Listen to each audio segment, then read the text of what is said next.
know when you're ready, and then we will start recording.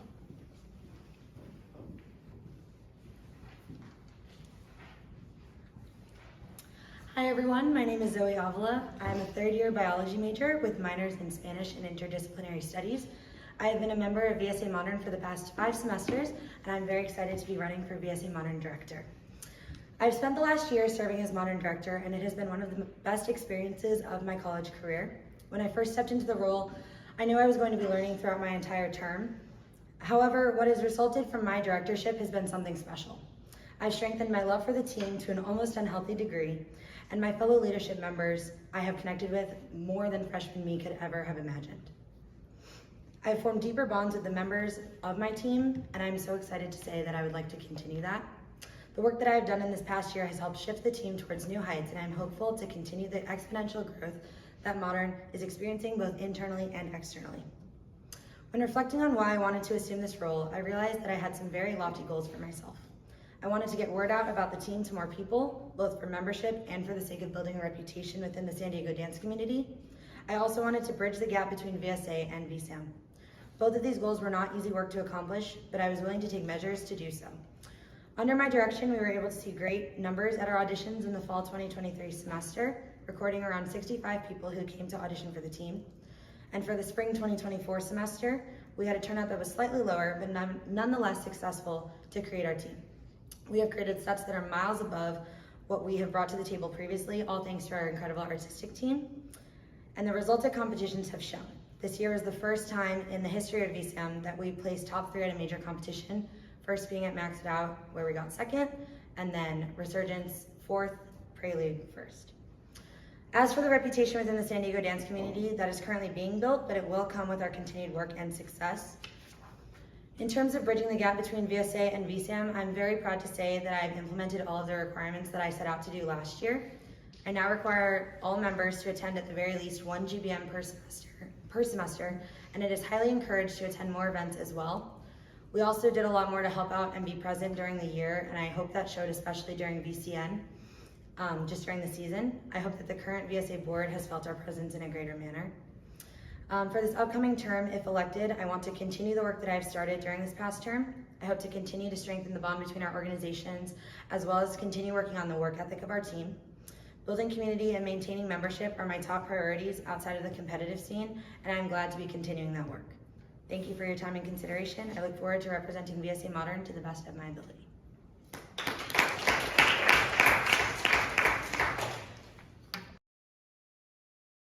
All right, the first question is, in the past, VSA Modern and the rest of VSA has had some communication gaps regarding events, finances, and joint projects. How do you plan to bridge this gap? Like I stated previously, and based on the work that I've implemented this past year, I found it very helpful to get our board members and VSA board members on a name-to-name basis with one another. I think that at the very least, if we can connect the people who represent the team and the people who represent VSA at a more personal level, it's a lot easier to communicate rather than just reaching out via email to someone you don't even know whose face is attached to their name. At the end of the day, I feel like as long as we continue this process like we have this year, communication will stay strong. Okay, next question. How do you plan to work with a board when you have never worked with most, if not all the members previously? I consider myself to be a very personable and social person when it comes to meeting new people. Obviously, if I haven't had a professional relationship with someone before, that is something of concern, but at the end of the day, I'm willing to set aside any preconceived notions I have of anyone and form a professional working relationship with them. I think that as long as I personally take the time to get to know that person, I would expect the same in return, and through that, we would form a connection, form a bond. I also think that it's very beneficial to just be more present.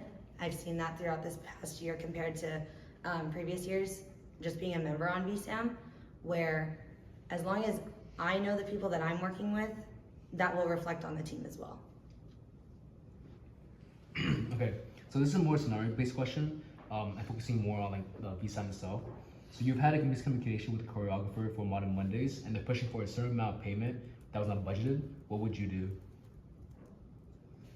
Modern Mondays are designed to be a community-based class. They're not, we tell the choreographers up front that their goal should not be payment out of our class. It should be more building community, giving back to the community, as well as just being able to share their art with a group of people that isn't someone that they normally would. Through this communication, we've prevented this kind of issue from happening. However, if there were to be any kind of push for more financial compensation, then I would sit down with them, have a chat, just remind them that the goal of the class is not for them mainly to get financial gain, but also if it ends up being a conflict that we can't resolve, I would just switch to a different choreographer for that week. All right, thank you for your answers. We are now going to open the floor. If anyone wants to ask Zoe any questions, again, we have 5 minutes.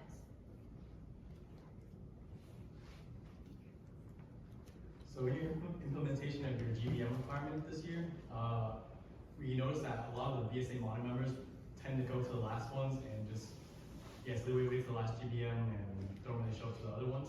How do you, how do you guys plan to like prevent that this year? So it is not lost on me that they do show up to the very last one and they're just kind of there because they have to be. I think that in our summer term where nothing is really happening, I'm planning on revising our syllabus and our membership contract, which all members sign upon joining the team. It just has policies that they have to abide by. I'm going to implement the GBM requirement that it's not just the last one. You know what I mean? I would like to somehow make it so that they have to attend at least one during the first quarter, even though we're not on a quarter system, and then one during the second quarter. Hopefully this will encourage them to attend more. I also think that one of the issues with my team especially is that they don't know everyone who's on VSA, so they feel out of place. I've told them many times before, but as long as they go, they're guaranteed to make friends. So as long as I just keep pushing for that, I think it will be doable next semester.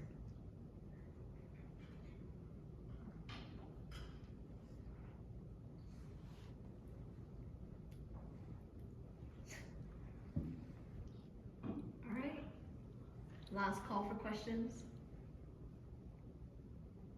All right.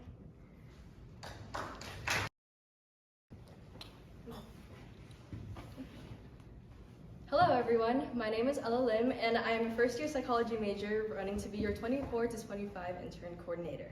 So, intern coordinator, what does it stand for? I would like to start off by saying that joining this intern program has been by far the best decision of my first year here at SDSU. Reflecting on my journey as an intern, one memory sticks out the most from the very beginning of my year. It all started when I mustered up the courage to attend my first GBM, which then led to a Lee's Sandwich fundraiser and meeting Emily and Sandy, who coincidentally became my big and sib. That is when they introduced me to the intern program. Standing beside Dorothy, Lynette, and Catalina, I remember one of the first things Emily mentioned to me was that these people would become my family, which I had desperately been looking for as a new student here. Little did I know, she was entirely right, because not only have I found some of the best friends in the entire world, I have also found a family through being a part of this intern program. Now, you may be wondering, how does that all relate to me being an intern coordinator? Well, firstly, one of my biggest goals in the upcoming year is to make new students and members feel as at home as I did when I first joined VSA. If it weren't for Emily's warm welcome and that fundraiser, I wouldn't be here before you all giving this speech.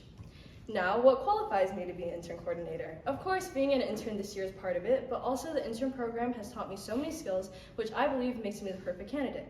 Whether it was making posters for spelling bee or planning pie-off, being part of the program has strengthened my leadership skills, communication, and time management, which honestly obviously needed improvement because in full disclosure, I turned in my intern application late. Anyways, above all, I believe that I possess the ability to be a great role model. For the past 5 years, I've served as a teacher at my local theater company, teaching children ages 8 to 14 while also building meaningful connections with my students. Additionally, of course, I've had some of the best role models, aka Albert and Emily, by my side this year. They've showed us endless patience and kindness, been nothing but supportive as we've faced challenges and completed projects, and have taught us to work together as a team.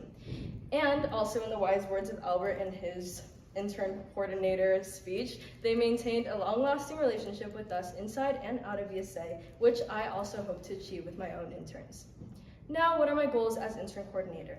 As intern coordinator, I hope to continue fostering the environment that Emily, Albert, and other intern coordinators have established before me while also building my own leadership skills and learning alongside my interns.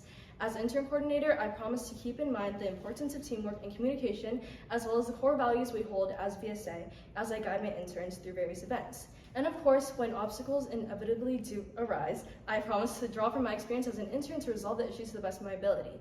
And lastly, as intern coordinator, I promise to lead my interns with the kindness and respect Albert and Emily have shown us, while also maintaining an inclusive and fun-filled environment in and outside of VSA. Thank you. All right. How will you keep your interns engaged so they do not feel burnout or bored throughout the year?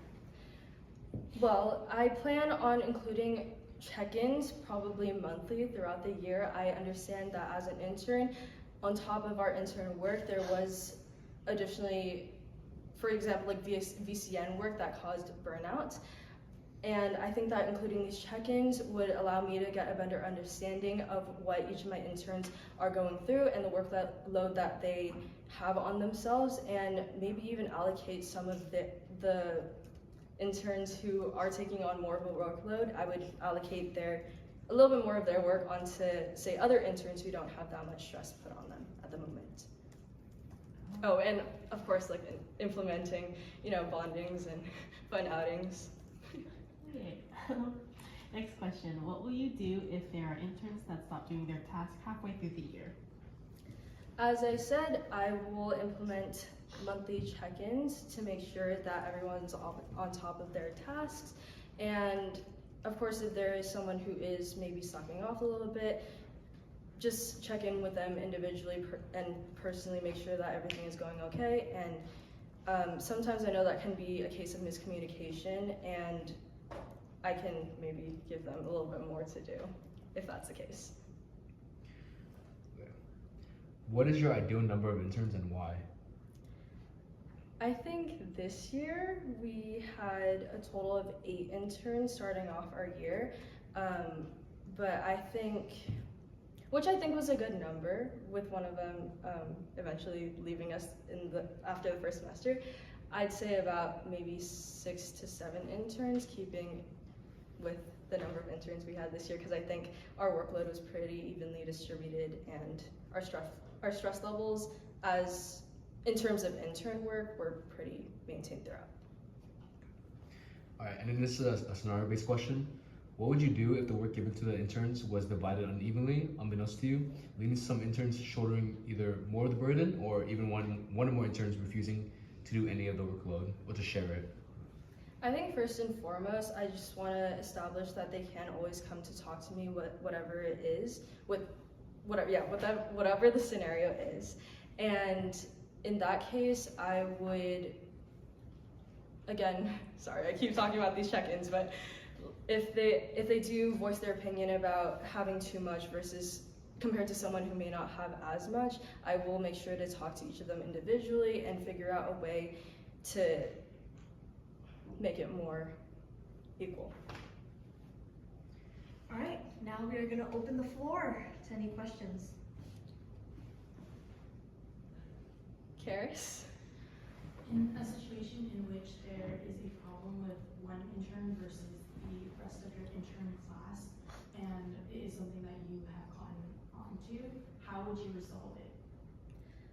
I would speak to all of my interns individually to get their perspectives on the situation, and say that they do come to a unanimous opinion about this person.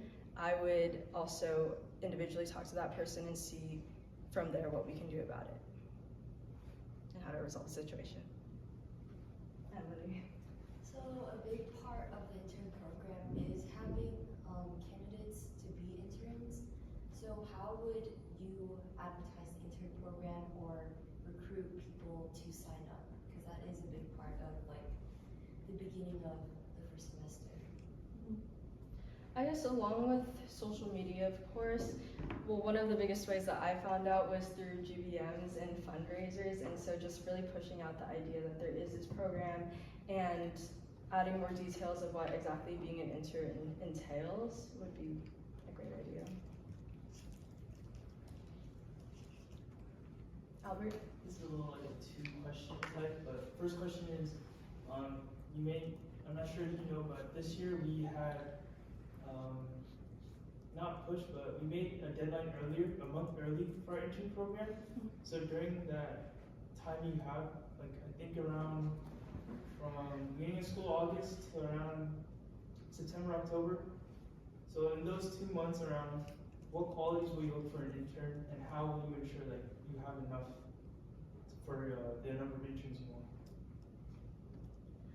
As for qualities, I'm looking for, I guess I'm just looking for some people who are hardworking and diligent, and I think it's all gonna come down to really their interviews, I'd say, and seeing how they present in their interviews, because I think that also tells a lot about people. And sorry, what was the second part of your question? Just like we had pushed the intern program to earlier deadline, so it was from August to around October instead of like November-ish. So how will you ensure like within those 2 months that you'll have enough applicants, I guess, to choose from for the number of interns you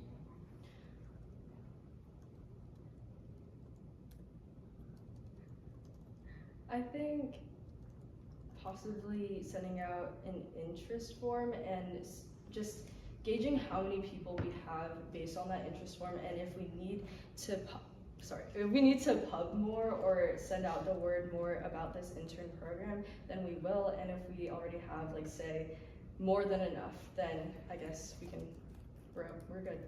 We'll be chilling. Helena. On the same note, what would your ideal number of interns be and why?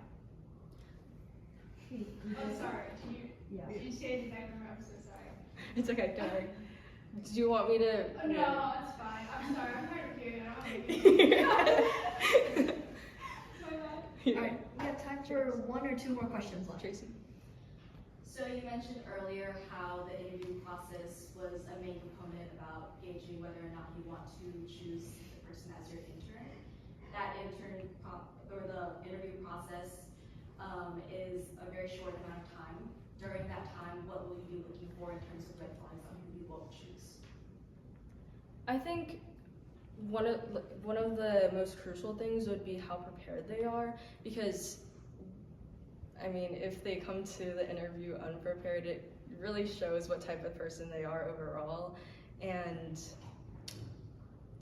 yeah, if they do come prepared, then it shows that they are set for what being an intern does entail. We have time for 1 more question. Emily. Like a big problem when doing the interviewing process was that me and Albert didn't have a lot of time to spare to interview the interns, so we never got like a good gauge at the beginning of how like the interns were initially. So how do you plan like to ensure that the interns you select are like the ones you for sure want if you can't make it to every interview? I think first and foremost, I will try to make time slots that I am available. Well, first of all, I'm available then, but also the person that I'm interviewing is available. But then also, in the case I have a fellow board member help me out with interviews, I would like to have them recorded if, of course, the intern is comfortable with that, either through video or an audio recording, because I think based on those, I can rewatch them and get a good idea and be more involved in the overall interview process. Alright, thank you. Everyone, I'm Tuyan Winlu. I'm a second year. I'm majoring in psychology with an emphasis in neuroscience, and I'll be running for the 2024 to 2025 academic coordinator. Academic coordinator, what does it mean? But seriously, what does it mean? Outside of the logistics, like HSC, having intern and board dates and checking grades, what really drew me to the position and what made me really, really want to be academic coordinator was none other than Marcus Bartolome. Personally, for me, obviously outside of the logistics, what I really saw Marcus shine was being able to be support and pick up where board needed it. And one example I'll give is during intern pie-off. Interns, we were super swamped. None of us were able to really keep up, and Marcus, without asking at all, jumped in. And I found that to be a really admirable quality that I want to do myself. Hopping into logistics, I want to talk about HSC. I feel like the longevity and the future of VSA needs to be talked about, and I feel like high school students really are our future. And bringing back HSC and talking and outreaching to the San Diego community, I think would do wonders for VSA. I think being able to kind of promote VSA as a club where anyone and everyone can join, and we can also celebrate Vietnamese culture in a place where SDSU is extremely white, and we can offer this solace for students of color. I think that academic coordinator for me would be probably my ideal position. Thank you. I know I haven't been here in a bit, but so if I'm a new face, my name is Dominic Fernandez, and I would love to be your guys' 2024 to 2025 academic coordinator. So I am currently a first-year student, and I'm a child and family development major in the College of Education. And I believe that I am thoroughly qualified to fulfill the responsibilities of the board position. I believe I am qualified because of my current and past leadership experience, as well as my major and future goals, as well as my ability to connect with others no matter the circumstance. I'm currently serving as the philanthropy chair in my fraternity I'm a part of, Beta Theta Pi. Starting this semester, I was able to coordinate, plan, and execute a philanthropy event named Beta Theta Paws. We were able to raise $3,500 to support the Animal Pad, which is a non-kill shelter in San Diego.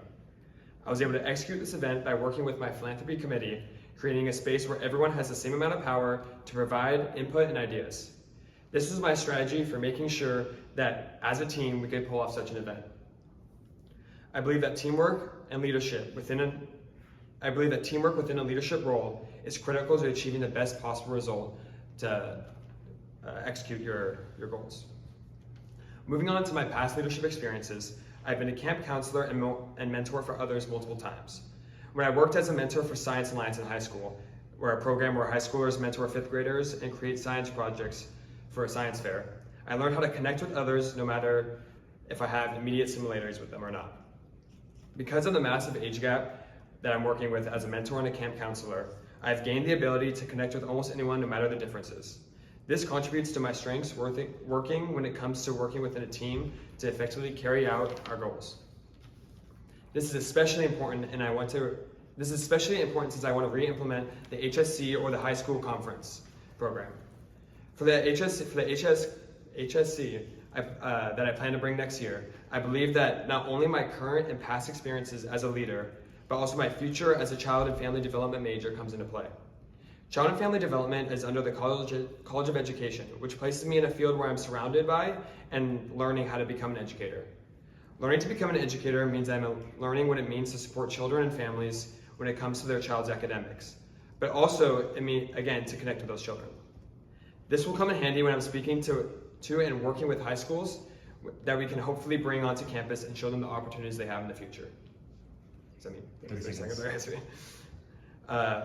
When I first came to SDSU, I, like many others, had a bit of a rough start. It took me around 2 months to really feel comfortable on campus and to feel that SDSU was my home. I did a lot to try and join clubs to try and find friends and communities. But I still had a hard time until an upperclassman who was in one of the other clubs I'm a part of on campus is someone who found me, and it was someone I will remember for the rest of my life. He was someone who became the light to find my community on campus, and I would love to have a more personalized tour to give me a better connection to campus before I got here, make my journey a little bit easier. That is why for my goal next year, I want to re-implement the HSC. I think that because of my experience as the philanthropy chair in my fraternity, my future experience as a child and family development major, and my ability to connect with others no matter the context is why I'm qualified and would love to be your 2024 academic coordinator. person once said to me, one of the keys to life is understanding that both can be true, in a lot of conflicts that you face. While this saying may not mean much to you, it does for me, because knowing that I have someone to help guide me and offer advice when needed is an unmatched feeling. This wise person's name is none other than Alexander Tran, my big. If I'm being honest, the first few weeks of college I felt a little out of place, almost like I didn't belong. However, things changed when I was warmly welcomed into my first VSA GBM, and ACE was introduced. Now, ACE, what does it stand for?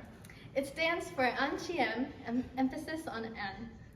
Through this program, I discovered a sense of belonging, where I was able to connect with so many people, one of them being Alex.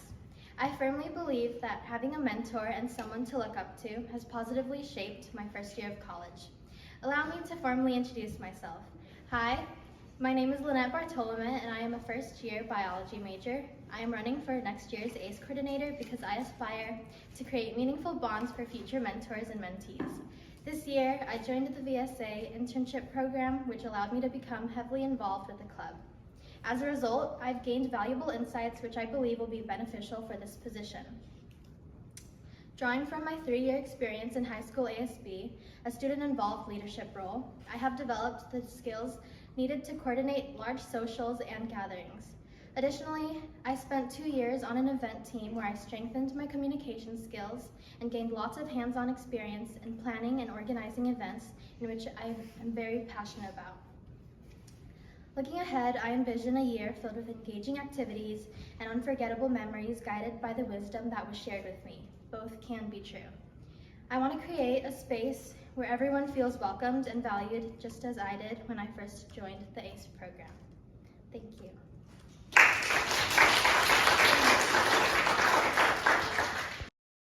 All right. The past couple of years, the format of the ACE program has been relatively the same. What are some of your ideas that will change it up? Personally, from my experience during ACE this year, I noticed that a lot of the socials for ACE was very like icebreaker-y, and it was very like heavily based off of icebreakers. I feel like if we incorporate more collaborative activities, I feel like that'll be able to kind of allow the bigs and the littles to be able to interact with each other more rather than just having like surface level conversations. Okay. Do you plan on having another ACE event in the following semester? How would you go about raising engagement for it? And if not, do you plan on having an ACE race event? And can you describe any new ideas or improvements you have for it? What did you say? Did I plan on having an ACE in this? Yeah, so you know how we typically have it in the fall? Would you have another ACE in the spring? Well, I believe that as long as I communicate with the other board members, I feel like it's not just this. I don't think that this is just a decision for me to make, but as long as the other board members are okay with it, and if we have like a lot of like leisure time, maybe we'll be able to have an ACE in the spring. But what was the? And how would you go about like raising the engagement for it, like that spring ACE, if it were to happen? I think if we really kind of emphasize and promote the ACE during like socials and other like GBMs, and if we even do like tabling in the spring and fall semester, we should definitely really emphasize the social of ACE. And did you bring up ACE race? Yeah. So do you plan on having like an ACE race event, and can you describe any, new ideas or improvements you have for it? For me personally, I wasn't really aware of the fact that we had an ACE race until like recently, and so I feel like if we really emphasize the idea of the ACE race in the beginning of the fall semester, maybe it'll gain people's interest in that. And if we really promote it, if I collaborate with the future social media director, I think it's important to really showcase the social or the event and promote it through like our Instagram and other marketing strategies like that. Alright, so this is a scenario question. What would you do if the numbers are not proportionate or ideal for the ACE program? If the numbers aren't proportional, well, first I would kind of emphasize the event during GBMs and other like tabling. I feel like if we really emphasize ACE, we'll be able to gather a large group of people that would want to. And if it was unproportional, I would probably encourage the bigs to pick up multiple littles just because they're able to do that, and just to get as much pairings as we can. All right, thank you, Lynette. We are now going to open the floor to any questions.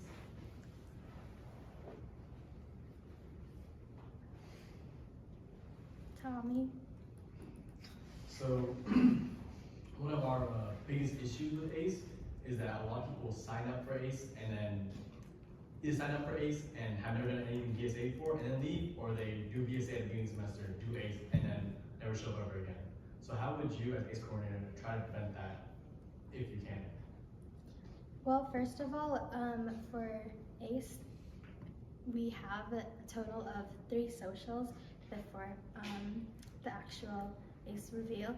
I feel like having those socials kind of shows their commitment to the program, but also I feel like if we really kind of promote ACE through the GBMs, it'll kind of like want them to attend more of like these externals and stuff, or VSA socials. And sorry, what was the other part of the question? It was just how do you, I guess, stop people from, maybe not stop them, but maybe like keep people in VSA past ACE. We could also bring forward the idea of the ACE race, and really, I feel like we didn't really promote the ACE race during the ACE social. So if we do promote them during the ACE socials, it'll kind of like bring them into like wanting to do more of or attend more of the VSA socials. All right, any last final questions?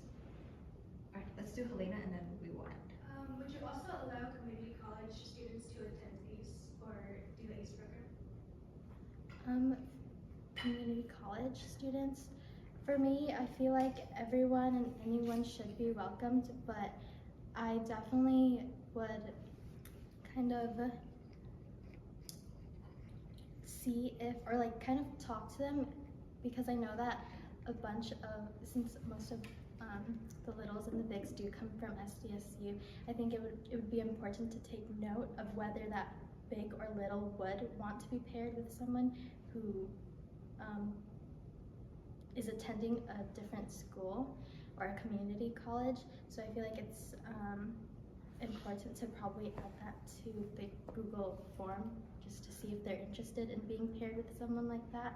Otherwise, we do like let the bigs and the littles know that not everyone will be paired, so maybe kind of really emphasize the idea that it's likely that they will not get paired if people are not interested in having big or little outside of SDSU. All right, thank you, Lynette. Again, what does it stand for? Tommy Tran infamously prompted this question to last year's election site audience. Although it's unfortunate that I wasn't there to answer then, I am here to answer that question tonight. Hello everyone, my name is Dorothy Nguyen. I'm a first-year public health major and I'm running to be your next VCN director. This VCN season, I participated as a supporting actor, a dancer, a choreographer, and a committee head. And despite all the stress and late nights that came with these roles, I would do it all again in a heartbeat. It's been an absolute privilege to witness both my friends and myself grow as performers, grow as leaders, and most importantly, grow together as a team over the past several months. It is not lost on me just how special it is that VCN allows us the chance to redefine what it means to honor our heritage, to wholeheartedly celebrate our culture, and to truly touch the hearts of others through the stories that we choose to bring to life. There will never be enough words to express just how much genuine passion and care I have for this project. But passion alone is not enough. I would not be standing here before you all if I did not feel confident in my abilities to serve as your next VCN director. Not only will I be able to draw on my firsthand VCN experiences, both on stage and behind the scenes, to help guide and support those who will be in my shoes, I will also be able to better adapt to the unpredictable roadblocks that may arise along the VCN process.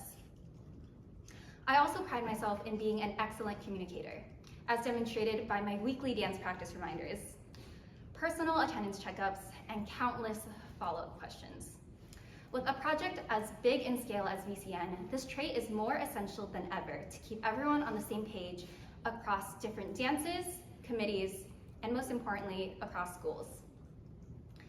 If chosen, I will do everything in my power to not only nurture a fun and collaborative environment for participants, but also create an experience that is truly fulfilling, magical, and worthy of all the time and effort that will be poured into it.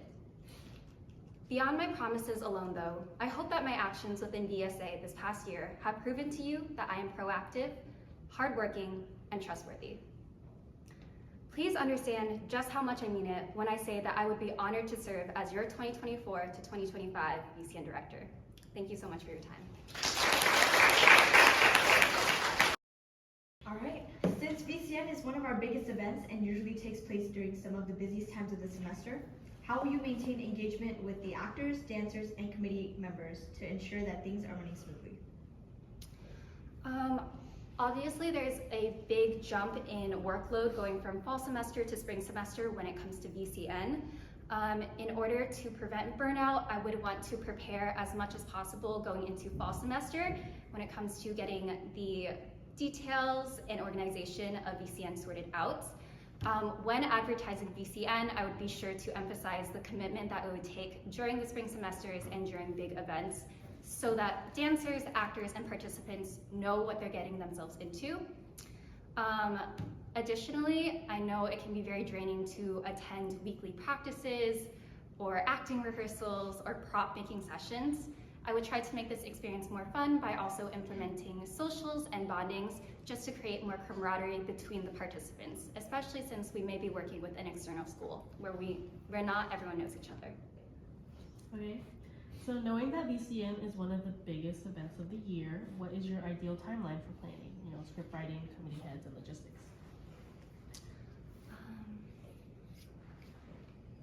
For script writing, I am currently brainstorming what I would like this year's VCN script to look like. I would like to take as much time as possible to find the perfect vision for next year's VCN. Therefore, I will take all of this summer in order to work on the script as well as consult with other members of VSA and board in order to develop it. Although it's optimistic to say that I would finish by the end of the summer, at the very least, I would like to have an outline done of the plot progression of VCN storyline. You also mentioned committee heads. As soon as SDSU VSA's board is finalized, I will start reaching out and personally checking in with our different board members in order to gauge their interest in VCN, what committees they might or may not be interested in, as well as their availability to fully commit to VCN. Lastly, you've mentioned logistics.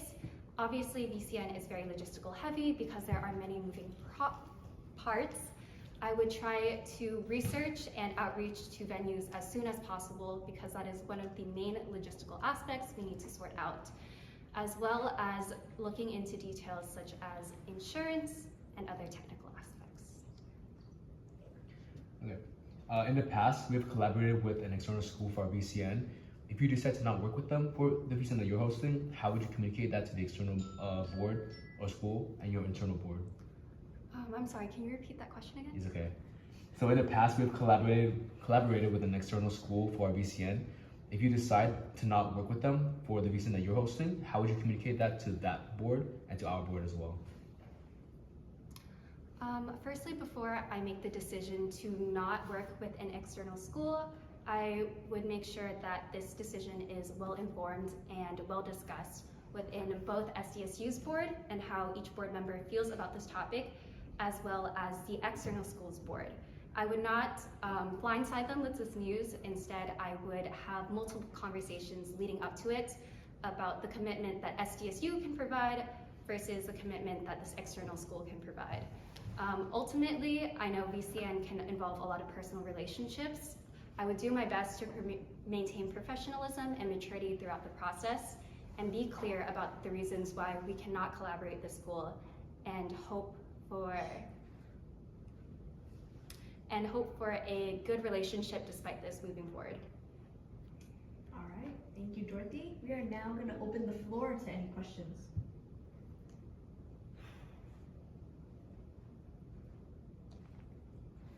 Tracy? So you were very directly involved in this year's VCN. You have first-hand experience in how it's run, basically since the beginning. What would you do differently, creatively, and logistically compared to this year?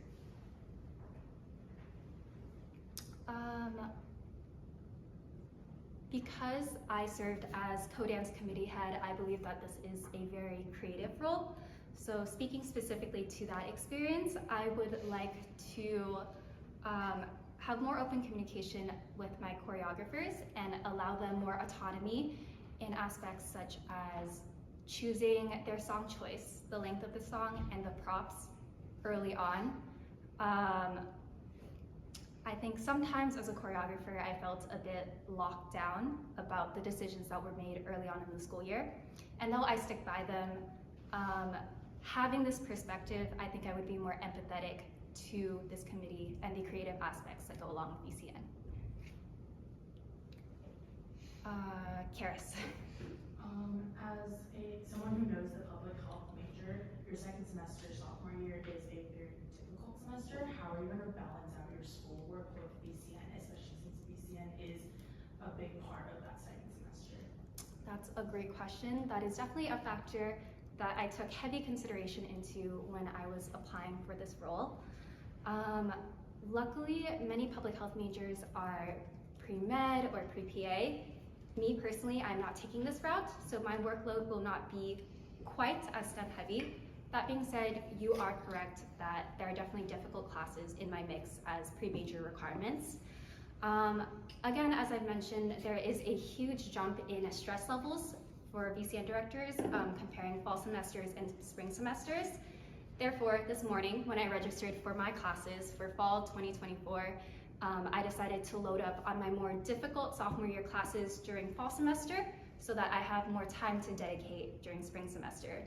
Additionally, I am a bit ahead in completing my requirements, so I am able to take less units and dedicate more time to VSA and VCN.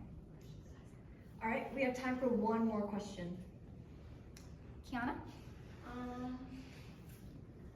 How will you deal with participants who don't show up to practice, drop out last minute, or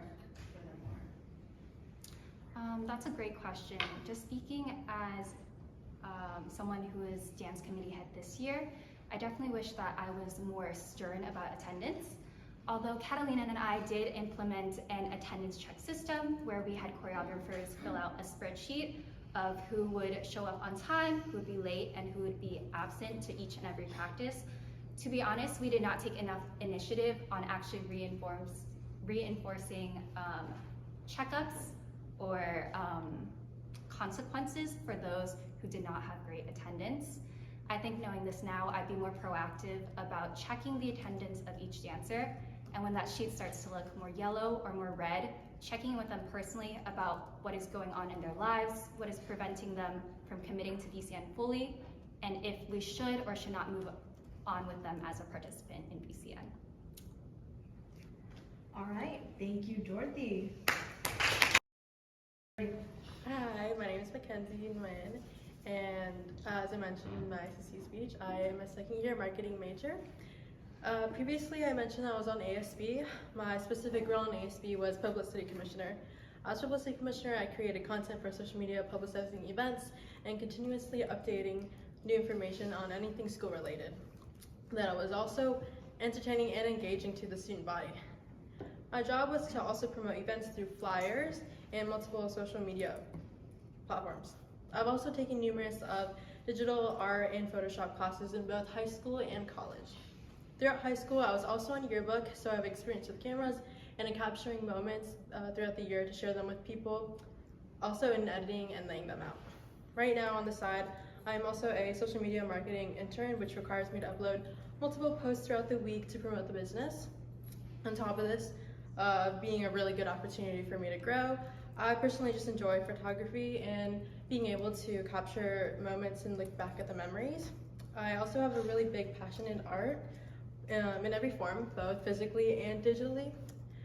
It would also give me something to work on that I love, and also being able to give back to VSA. Also being a marketing major, it's very beneficial to me as I get to further my experience in my career. And yeah.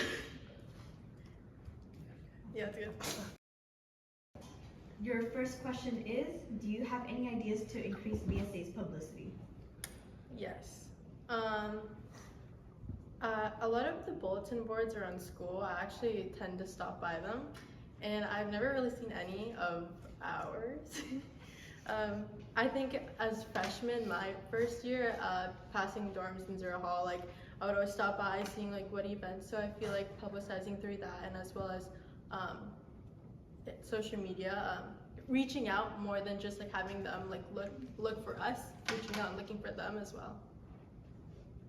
Okay, how will you market or promote the club if member turnouts are dwindling, in GBMs or, socials?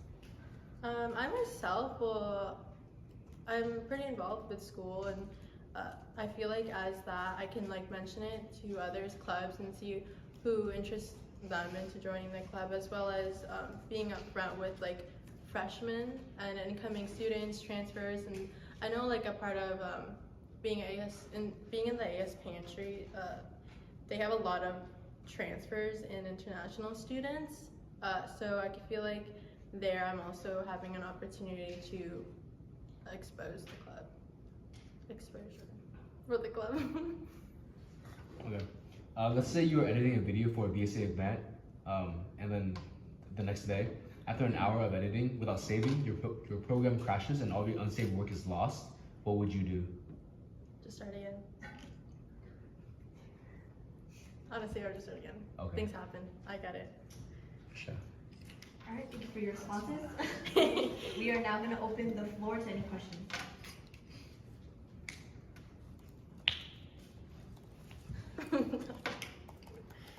So, I think as you know, our GBM turnout this year is just a little low. So at the end of the year, while we're collecting footage, pictures, videos, anything like that, we tend to have a lot of videos and film of board members rather than GBM lists. I guess for you, how would you try to amend that and I guess just have more footage of GBMers? Yeah. I feel like through like social media stories, people tend to see that more than posts. So through like asking like the questions, like you can post questions in the social media stories, ask them like what do they want to see, what would interact them into engaging with GBMs and coming to attend that. And as if I were to be media director, I would be more involved with taking pictures and like showing them like what would they want to see on the post and seeing what engages them the most.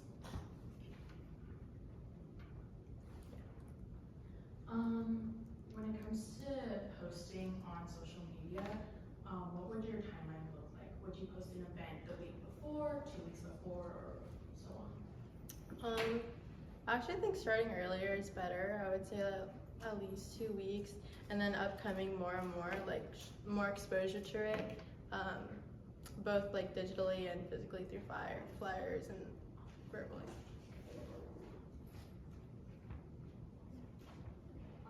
Typically, I feel like posts and like school organization Instagrams tend to have like a theme and they follow the aesthetic. Do you have an idea of what aesthetic you would want to maintain for the Instagram?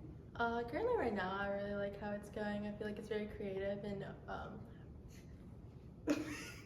I think it's pretty creative. I liked all the styles that it shows. It's not very like, I think it's kind of boring if you're just having the same color over and over and over. So seeing what we have right now and continuing that is something I would look forward to doing. So media director is one of the most collaborative positions you could have on board because you're working closely and directly with other board members with their events. A lot of the times when it gets busier with VSA, especially during things like spring semester where you have a lot of events going on, you get an influx of posts that you need to make and you need to push out fast. So what system would you implement to make sure that you aren't putting too much out at once or you aren't overwhelming yourself with creative? I'm not gonna lie, I have one class in spring semester. So I'll have a lot of time to work on that and being more collaborative with all the members on board with the events and seeing what content they want out for their event exposure. Yeah.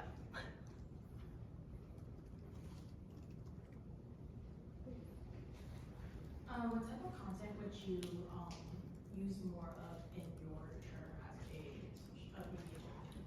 Like videos, photos, whatnot? Like showcasing events or just like in general? Both for showcasing events, but also increasing like audience engagement. I like playing with polls. Every time someone has on their story, it doesn't matter if I know them, I like to click on them.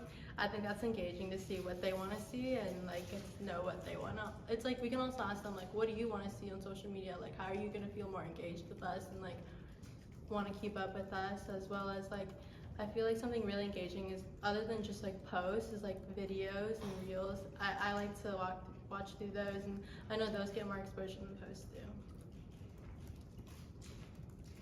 As a media director, one of your main tasks is keeping up with like posting many posts.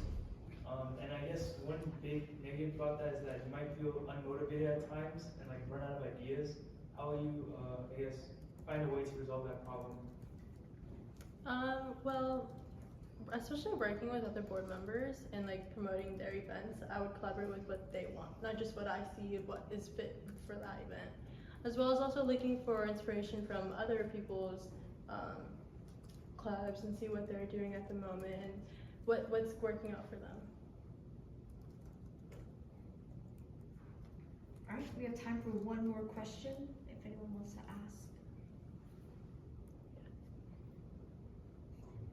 How would you combat the problem of overwhelming someone's like Instagram feed? I would say, I know that like through posts or just like overall everything. Overall everything. I actually think that, I mean, nowadays everyone follows like 1 million people, so I don't really think that would be an issue, especially if it's something engaging and entertaining content they would enjoy. It wouldn't really be overwhelming if it's something that they want to see. So as long as I keep up with the trends and what they like, I think it'll be okay. All right, thank you, Mackenzie. Hello, for those of you who may not know, I'm Allison Fan, a first-year psychology major with an emphasis in neuroscience, and today I'll be running for the position of Community Relations Chair for the 2024 to the 2025 school year. Some of you may be wondering, what exactly does Community Relations stand for? And why should you vote for me? Well, I can assure you that I'm up to the task. My background as a peer counselor in high school has taught me many valuable lessons about leadership. It has also allowed me to develop many vital skills that carry over to this role, such as time management, multitasking, organization, and professionalism. Throughout my time as a peer counselor, I was able to foster a safe and comfortable environment for other students at my school to communicate their hardships, build connections, and gain a sense of belonging. Additionally, I was one of the main points of contact for supplying the community with easy, accessible resources and information regarding mental health. I believe the culmination of all these experiences from that time has shaped me into a strong candidate today. I can use my strengths from this time to better support the organization. The main driving factor behind my candidacy for today is that I want to give back to the community I consider my second home. As a first year who was making a big transition from high school to college, VSA was one of the first few places where I could find myself. It is been a place where I can rely on to make genuine, lifelong bonds, embrace my culture, and experience new things that add to my college experience. Through events such as GBMs, ACE, and VCN, I would have never been able to be the person I am today without the support of VSA and the people I've met through it, such as my fam and fellow candidates. If elected, my goal is to ensure that other GBMers can experience the same amount of love and connections I have been privileged enough to receive this past school year. I want to become a resource for others within this club, and I hope to create fun and engaging socials, energizers, and relationships that will attract more active members in the following years and boost overall participation in VSA, as well as bridge any gaps between any general members and the board, in hopes that these general members will stay for the following years and even apply for board just like us today. With that being said, please allow me to be the #1 fan of VSA as your community relations chair.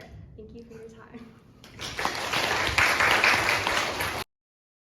All right, your first question is, the tasks and duties of the community relations chair entail various social events and an abundance of socialization. Describe how you would promote engagement in these activities at an in-person event. At an in-person event, I would try to encourage everyone, like, have incentives at the event of, like, this would be great for you if you want to have more social bondings, if you feel a little left out, like, this event is the reason, like one of the main benefits of joining VSA. Okay. Oftentimes there are individuals that are particularly extroverted or outgoing. How will you create, I misread that, sorry. Oftentimes there are individuals that are not particularly extroverted or outgoing. How will you create a safe space and inviting environment for them to socialize and improve the safe space within VSA? For me, I would probably, if I notice that they're not as social and interacting with everyone else in like these social events, I would probably like interact with them more and like pull them aside and be like, hey, how's it going, to make them feel more comfortable and open up, and then maybe try recommending them to a certain group of people that I know are super open and sociable to anyone of like extroverted level. As part of communications chair's duties, you're in charge of rollouts for internal events. Let's say there's a GBMer who signed for a ride but left the event early without telling you. You don't know who they went with or where they went. Technically, they're still under the jurisdiction of SSU VSA. How would you handle that situation? Hopefully I could try preventing this with like before the event even started, have a Google form and rollout that has like all their contact information, so that if they do go untracked, I can probably call their phone or ask anyone around them who has their location and see like any way I could track them and from there like move forward. All right, thank you, Allison, for your responses. We are now going to open the floor to any questions. Yeah, Luisa. As community relations chair, how many socials are you aiming to coordinate in your semester, and how do you plan on incorporating them along with other events during busy seasons such as spring semester? I don't particularly have a set number in mind for each semester. I just want to see like a balance between our externals and everything there. I would try, in the beginning of the year, I hope to have like a Google form asking GB members what exactly they want to see from VSA and see which ones we could accommodate to and then implement into the semester schedule. Yeah, guys. What types of events are you hoping to introduce into this next year as the community relations head? Because a lot of the events have been like reused over the courses of like the semesters due to just like the good turnout of different events as well. I would try to do a mix of like half of the new, or like as I mentioned in the Google form, of new events GBMers want to see in a mix of popular events from this semester. And typically, I believe those are more of the collaborative socials where people can make bonding more so than like icebreakers, I'd say. Kiana and then Tommy. This year we had a collaboration social with one of the peer organizations on campus, and it wasn't necessarily the best social ever. Given this, do you still plan to collab with other peer organizations on campus? If so, So what will you do to ensure that both clubs have the most fun as possible and get a good impression of each other? I definitely do want to work with the other PETA organizations so we can build a sense of community on campus, because I do generally think that's valuable. To prevent like any conflicts, I would want to meet with their board very early on. So like once, probably follow their Instagram and see who got elected as board and reach out to them. And from there we can see like what each of our GBMers want to have as a social and then move forward from there.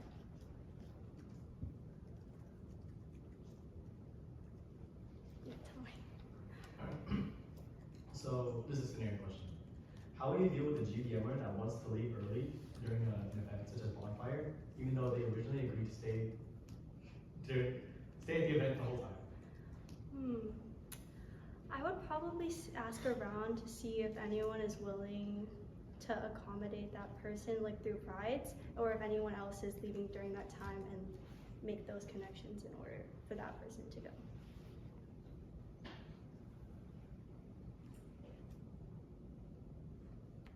All right, any final questions? All right, thank you, Allison. Hello, my name's Annie, a first-year accounting major. I'm running to be your 2024 to 2025 Intercollegiate Council representative. When starting SDSU in the fall, I was concerned about not locating a community where I could engage and gain the confidence to step beyond my comfort zone. However, I discovered VSA. Reminiscing back to the first ever event I attended, the ACE program, it was overwhelming yet enjoyable. All my concerns about missing out on a college experience dissipated at that moment. Attending GBMs, externals, and the ACE program, I was fortunate enough to meet many unique individuals within the organization. I forged connections and developed a richer comprehension of many perspectives and requirements essential to fulfilling the role of ICC. Outside of VSA, I've engaged in many activities, including serving as the captain of my high school beach volleyball team and assisting as a teacher's assistant at Good Shepherd Catholic School, which have equipped me with skills that I can apply for this role. For instance, as volleyball captain, I honored my leadership, teamwork, and communication skills through coordinating team strategies, motivating teammates, both during victories and setbacks, and effectively communicating with coaches, referees, and team members. These experiences have equipped me with the ability to inspire and guide others towards a common objective, handling dynamic situations with agility, and fostering a cohesive and supporting team environment, which are qualities essential in any roles that demand collaboration and direction. Additionally, as a TA, the experiences have provided me with strong organization skills, patience, and the ability to work effectively with diverse groups of people, including both students and facilities. By serving alongside a co-ICC, I have the necessary skills to help the organization thrive externally and internally. I plan to build and maintain strong connections to gain support from the other schools around us for events such as VCN and the DET Festival. I want to build a strong connection with the GBM attendees and encourage them to come out and experience events with VSA and other clubs such as VSA Modern, and more. If elected, I will ensure our presence in the Union Vietnamese Student Association will be known to the best of my abilities. To wrap it up, I want to give back to the community for what it has done for me. It would be an honor to serve as one of your next upcoming ICCs. This is an opportunity where I can learn and grow from the experience while contributing to the success of this organization. Thank you.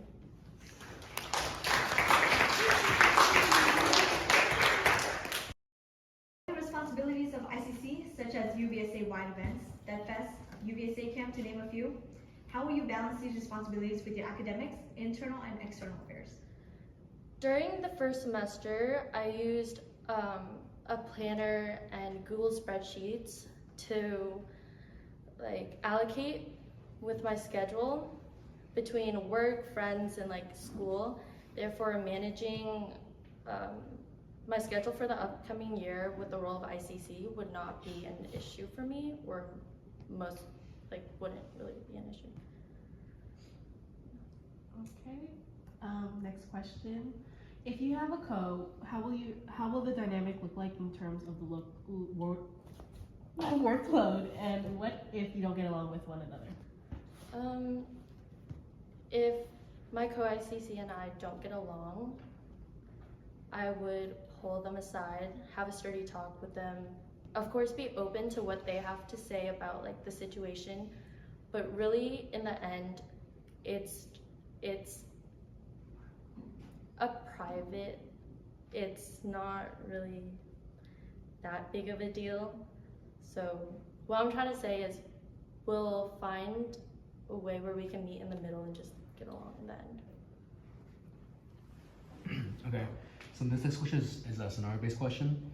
If there were to be an issue between a general member of SECU VSA and another school's VSA and required your attention, how would you go about resolving that issue? And let's say that the scenario applies specifically like if the issue occurred at another school's external event. If this was happening, I would first pull aside the member at SDSU that was causing a disruption and have a sturdy talk with them, saying that, hey, your behavior is unacceptable right now. However, this is like your first warning basically. However, if you continue to act that way, I would have to ask you and whoever you came with to leave. Next, I would apologize to the school who was holding that external, saying something like, I apologize for behalf of my member being disruptive, and yeah. All right, thank you for your response. We are gonna open up the floor to any questions.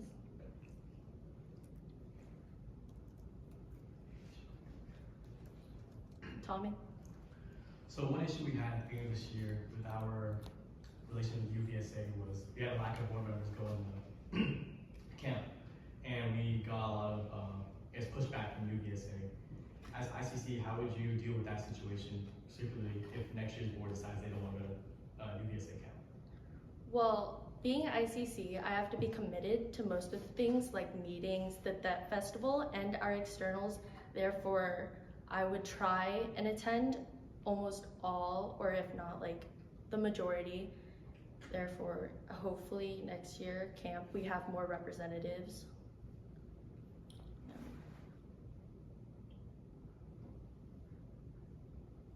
Tracy?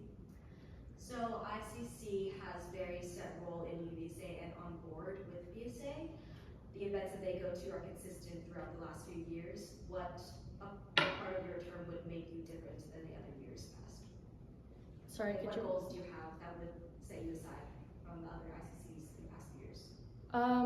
One thing that I want to start implementing this year is having more of a connection with the GBM attendees, because as you can see, at the beginning when we started, we had a lot, but overall it started to die out within the years. Within the months, I want to make more of a connection within our BSA.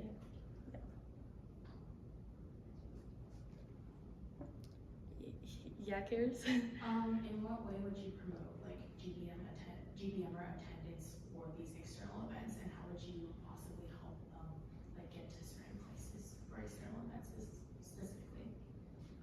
So for getting to places, ride forms, definitely, and then promoting externals is like at GBMs, I would promote them to the attendees.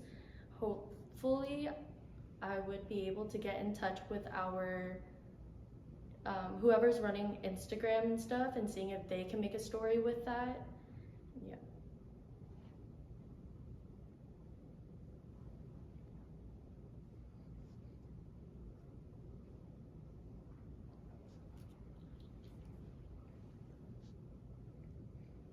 Any last final questions?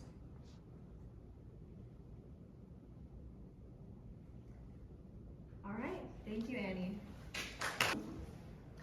Good evening, everyone. How is everyone? Thank you, Kiana. Alright, for those of you who don't know me, my name is Kathleen Nguyen, and I'm a first-year civil engineering major, and I'm running to be VSA's 2024-2025 Intercollegiate Council Representative, also known as ICC. My earliest memory of VSA takes me back to the nervous excitement of attending the first GBM of the year and worrying if I would be able to find a community. However, this presumption was quickly turned around as I continued my first year here in VSA. As someone who tends to be a bit reserved, the initial experience was a bit overwhelming, but despite this feeling, I was determined to not let it hinder me. Constantly pushing myself beyond my comfort zone, and from joining this community, VSA has been an enriching experience, and it has given me some of my fondest memories and allowed me to meet the most wonderful people. It has empowered me to continually embrace new challenges and led to personal growth and fresh perspectives that I hope to bring to next year's board. From the first external I extended, being SDSU's spelling bee, I remembered how much fun I had, and I hope to instill this excitement among new GBMers as well. Because it was through these externals that I was really able to talk and build relationships with other people. As someone who is a little shy, I can relate to the initial nervousness that a newcomer might experience when joining a club or going to a new external, so I plan to ease this as much as I can for others. I understand how to communicate effectively with someone who's a little more reserved and can adapt accordingly into these situations. If elected ICC representative, I will dedicate all my effort into showcasing SDSU as an outstanding school and exemplifying their mission standards. I plan to build meaningful relationships with everyone I meet, both internal and external, in order to live up to the standards this year's board has left us with. My experience with VSA has given me a lot of memories which motivate me to delve deeper into this club, and I'm committed to continue personal and leadership growth. I want to step outside my comfort zone and acquire skills that benefit both myself and VSA. I'm fully aware of the responsibilities and expectations that come with this role, and I'm ready to take them alongside my fellow ICC representative. Just like how I was given so much patience and support from VSA, I hope to bring that to next year's board as well. Thank you. Whenever you're ready. Hello everybody, my name is Catalina Nguyen, and I'm an upcoming second-year kinesiology major running to be your secretary for the 2024 to 2025 term. Now secretary, what does it stand for? To be honest, I initially wanted the role of secretary for its seemingly minimal workload while still being involved in VSA. However, I have come to realize that while this position may not seem like much at a surface level, in reality it serves as the backbone to many organizations, including this one. As a right hand to the president, I am prepared to handle the multiple responsibilities that characterizes this role, including efficiently and accurately keeping records, maintaining open communication with the board to ensure smooth collaboration, and further promoting a strong foundation for VSA to grow from. I'm well equipped for this role because of my past experience as an intern, dance head committee for the CSVCN, and beyond, preparing me with vital skills necessary for holding the position of secretary. Growing up, I've always maintained a busy schedule, balancing academics and any extracurriculars I was participating in at the time.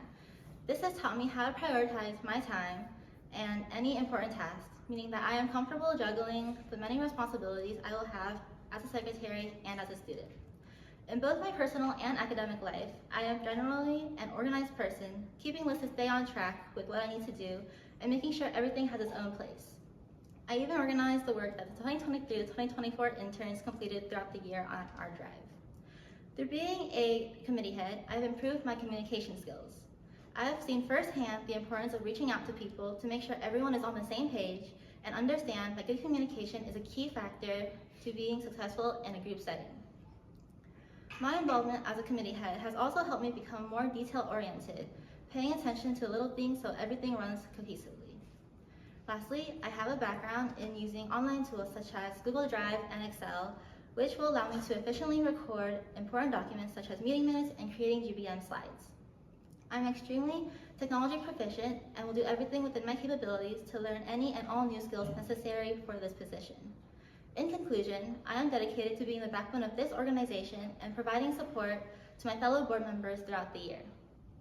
I consider myself to be a dependable person that people can rely on and someone who sticks to the commitments to the end. I am grateful for being a part of VSA and for the opportunity to be able to run as your 2024 to 2025 secretary.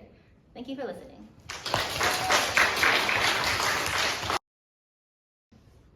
All right. As of this year, our weekly newsletter has been cut off. Do you have any ideas of bringing it back, and how would you regain interest and Or what would be an appropriate alternative to newsletters? I think I would consider bringing back a weekly or even monthly newsletter to send out to members. Before starting a newsletter, I would send out like an interest form to see who would be interested in receiving one before starting it. And if I do not implement a newsletter, something similar where I'm providing updates about the organization and what's happening, possibly through social media, working with the media director to let everyone know what's happening. Okay. What do you think are some of the biggest challenges in this position, and how do you plan to address them? I think some of the biggest challenges of being in this position is the commitment to consistently being there on board, such as being at the weekly board meetings and making weekly minutes and slides. I will manage these responsibilities by putting them in my schedule early on so I know what I have to do and how to manage everything. So for this scenario question, a board member has been repeatedly missing board meetings with no prior notification. How would you approach the situation? To approach the situation, I would first reach out to that particular board member and speak with them to figure out what is going on and why they cannot make board meetings. If reaching out to them does not work, I will include the rest of the board to talk about what to do with how this person is. To talk about what this person is doing. All right, thank you, Kat, for your responses. We are now going to open up the floor to any questions. Jenna. Okay, this is kind of opposite of Sunny's question, but like, what would you do if you could make it to the board meetings? If I cannot make it to a board meeting, I will let the rest of the board know in advance and try to delegate the work that I have to do to any willing and able board member. If that's not possible, I will try my best to rearrange my schedule or whatever I have going on so I can make the board meeting. Tommy. So one of the things in Zoe's application was that she thought GBMs were a little repetitive. And as secretary, one of your jobs is to create the GBM outline. So what would you do, or how would you help create and make GBMs a little more different bi-weekly? So it's not the same every time.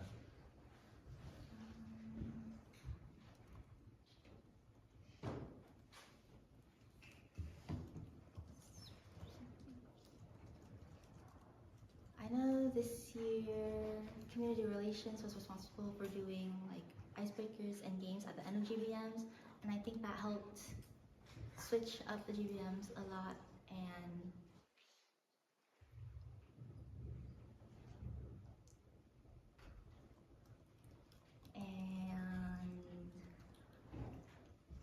break away from the repetitiveness of GBMs. We can try to implement other activities or fun ways to interact with GBMers in GBMs.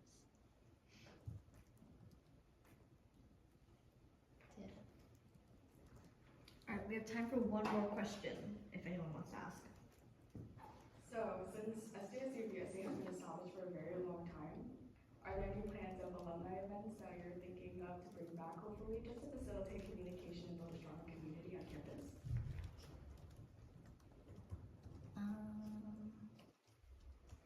Yes. I have not thought much about that, but there definitely could be events for alumni and inviting alumni to other events that VSA hosts throughout the year also. All right, thank you, Kat. Start. Good evening. My name is Steve Tran, a current intern, visionary, and candidate for the role of Vice President of VSA for the 2024-2025 school year. VP, now what does it stand for? I have many goals that I want to achieve during my time as Vice President. My role as Vice President will be focused internally. Revamping our chant is a must. And the creation of a new external will boost morale and community engagement. These are a few changes I will make as Vice President. Taking the examples and ideas of my predecessors and building upon them, I will strive to make VSA a more enjoyable experience for everyone. I will not only stay in VSA, but will reach out to other organizations such as APSA, CASA, and AB Samahan. Working closely with other organizations and with the board, I will create social events that will unite everyone. Moreover, strengthening our relationship with APITA will help us connect with new member engagements. By doing so, our member retention can increase and revitalize VSA events. To retain more members, I will offer significant experiences, encouraging people to participate more and to interact with one another. Cooperating with the President, I will ensure the next year's board will not face difficulties and be successful in all of its endeavors. The position of Vice President will become a role that the following successors will strive to become. I have a dream that Vice President will uphold the roles of internal engagement and be as active as other positions like VCN Director. I have collaborated with the other interns to be successful, and by supporting the President, I will help lead the new generation of board members. I will create a new path for Vice Presidents to follow. Life will become a new adventure and treasure to claim. Thank you.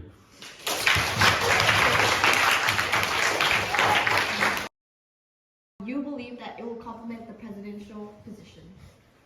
Me, I like delegating tasks. So together with the President, we would split up the task and delegate them to other board members. Okay.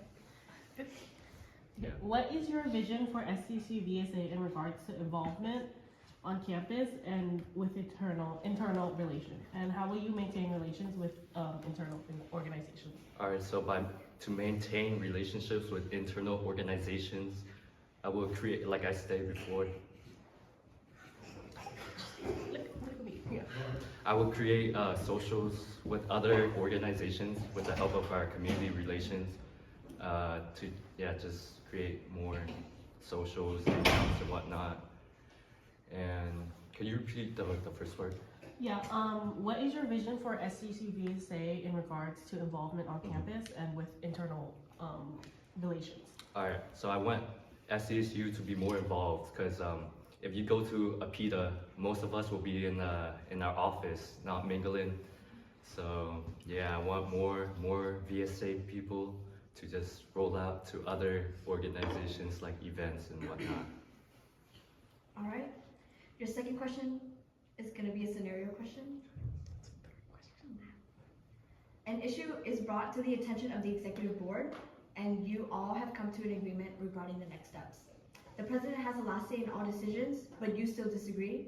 What would you do?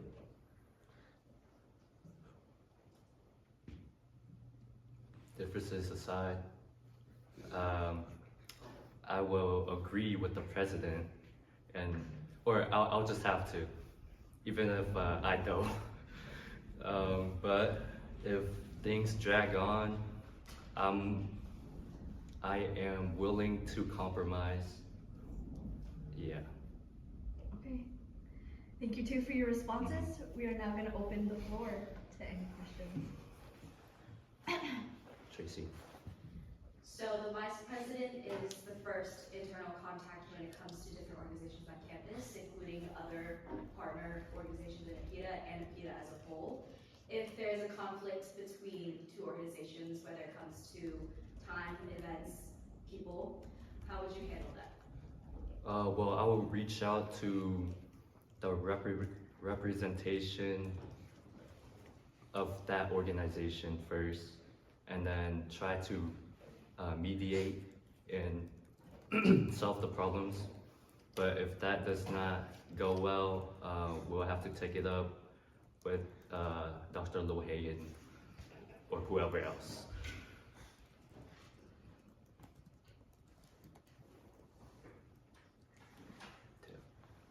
So as a VP of VSA, you have a lot of meetings to go to, especially when you're teaching and talking about other internal PITA boards.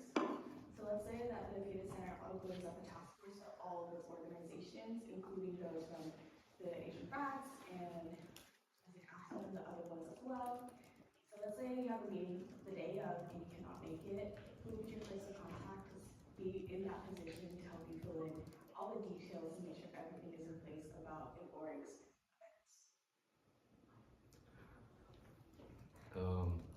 I will work closely with the secretary to ensure that all the paperwork is filled out and that events and whatnot are fulfilled. But if none of the board members are present or available, I will reach out to other organizations for help. Yes. How do you plan to build good relations with the other organizations across APITA in hopes that they would be able to support you in different events such as PCN or even Spelling Bee? Yeah, so I hope to create socials and other events that would have the collaborations of other student organizations throughout the semester and year. So hopefully that will build bonds between organizations. And what are the examples of other collaborations that you hope to build? For example, we had our pumpkin patch this year with CASA. So I want to do that, but like game night with AB Samahan or movie night with every other organization. Tommy? So this year we had a conflict with VCN and FACN, both happening on the same night. Hello everybody, my name is Kiana Pham. I'm an upcoming third-year accounting student with an honors interdisciplinary minor, and I'm running to be your 2024-2025 VSA president. President, what does it stand for? No, I'm just kidding. My time in VSA has not necessarily been the longest compared to some other people, but it has sure been extremely impactful, both to myself and hopefully this year's board as well. For my position as community relations on this year's board, I have taken on a role that has pushed me to become more comfortable with the logistics behind small-scale events, engaging in conversations with new people, and planning activities that would promote the same environment of the club that wrote me in my freshman year. This progression from being a shy freshman in college who chose to spend most of their free time in their dorm room to a person who has become so comfortable with himself to the point where they look forward to getting out of the house multiple times a week in order to commit the task of being on board this year has truly been a personal journey benefiting to my character development, and I owe most of it to VSA. As president, I understand the importance of maintaining and strengthening our relationships with UVSA, other external schools, other APITA organizations on campus, and SDSU APITA as well. Even though on this year's board, I presented myself as being more carefree, I understand the seriousness of this position, and I know that I will incorporate it into leading next year's board as well, while also trying to upkeep my carefree view to let both myself and everyone involved in the organization have as much fun with it as possible. I was told that as long as I have a good board, I will have a good year. With that being said, I will make sure that this board is and their experience are my #1 priority, because in my opinion, if there's no board, there's no VSA. As I end my speech, I want to restate and reinforce how much VSA has shaped me into the person I have become today. As I talk to my other friends, especially my freshman year roommates, they have told me how much I have grown and how much more comfortable I seem with myself. And my only reply is, it's because of VSA. I owe so much to this organization and my time on board this year, and I hope that this position as president will benefit to I hope that my position as president will benefit to the club just as much as it has benefited to me. Thank you.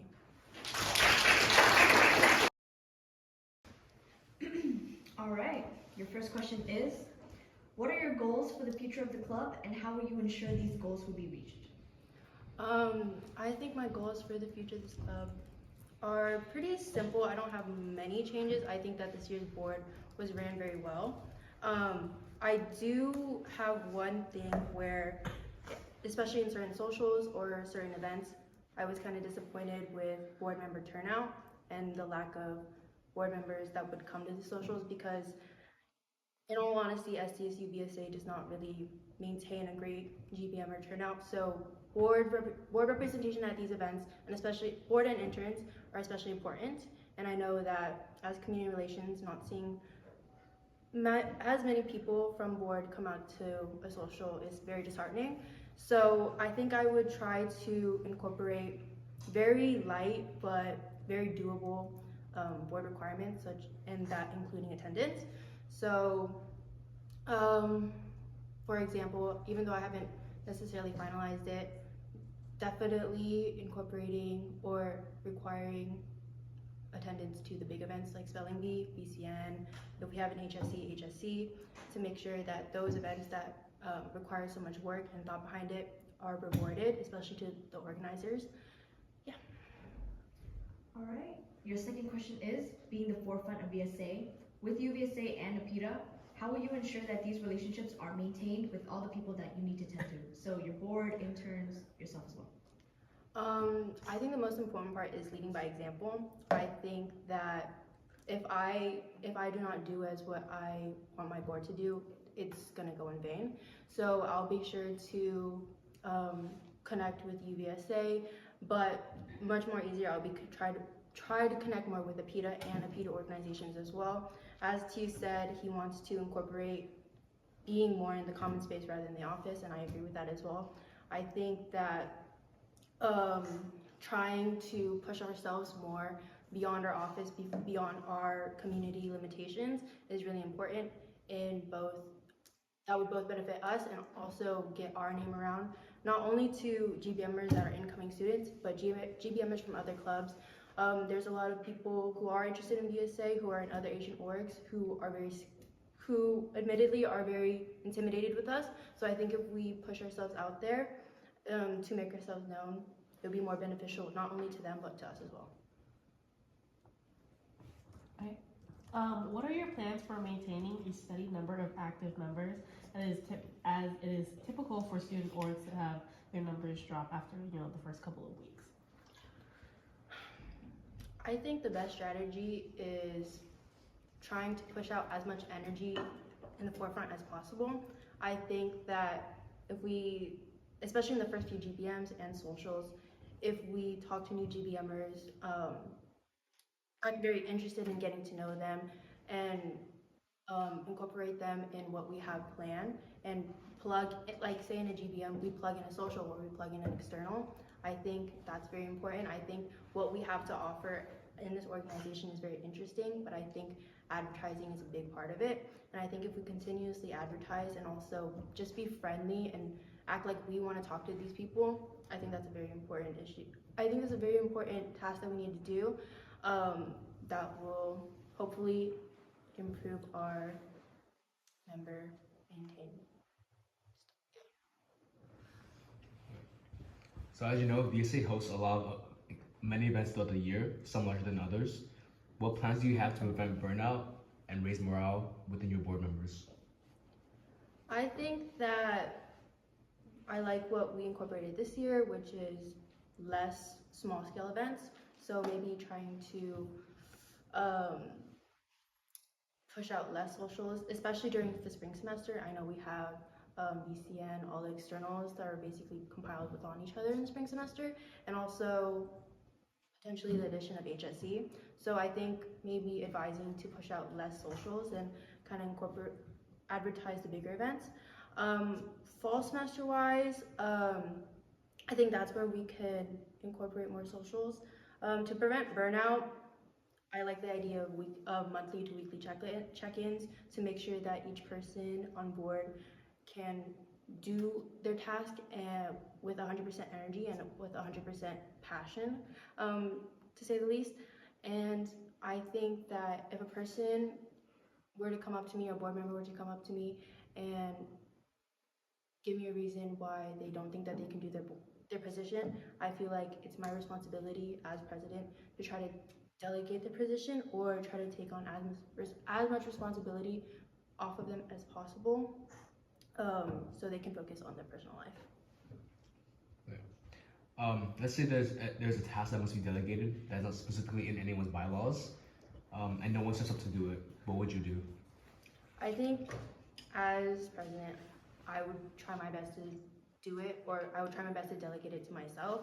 I think if there's any person, but I would also ask for help, because I'm not familiar with these events and I don't know how to run them. So I think it's a group effort. I think that, but I will take on most of the effort if I can. But if someone doesn't want to fully take on that effort, I'm sure that if I ask, and with the potential of next year's board, if I ask, I think that we can delegate it into smaller sections and to make it easier for everyone, including myself. All right, thank you, Kiana. We are now going to open the floor to any questions. Tracy? So the president sets the tone of culture for their board, which in turn sets the tone of culture for the rest of the organization. How will you use your influence as the president to prevent cliques from forming in your board? I've said this before, and I know it's been attempted to be incorporated before, but I am very serious about wanting to make a requirement for every board member to talk to at least 3 new people in every GBM or social. I do understand that it was attempted and it has been tried before, both this year and other years prior, but I think it's, we'll probably have like a little sheet, and then each board member will write down the new GBM member that they talk to, just so I can get a gauge of who they talk to. So, yeah, that was a good answer for the question. I was wondering more specifically, cliques forming in your board, like board members. Oh, in my board? Board members, Commissioner out, that kind of thing. I think what I would want to do is establish board dates seriously. I know we tried it this year. It wasn't really taken that seriously this year, but I know it's a responsibility for the academic coordinator, so I would definitely ask them, and be sure that they would actually establish it more seriously and ask all the board members to genuinely take it more seriously, just so everyone, even though we might not all work together the best, I think if we just get to at least get a few hours to hang out or just get to know each other personally one-on-one, it might decrease the likeliness of having cliques within board. Emily? Being president, you're taking on a very big role, and it might come like more naturally to you to take on a lot more responsibility. Like, how are you planning to avoid being burnt out and balancing like the work that might be like thrusted onto you by other board members and all that? I think that to prevent myself from being burnt out,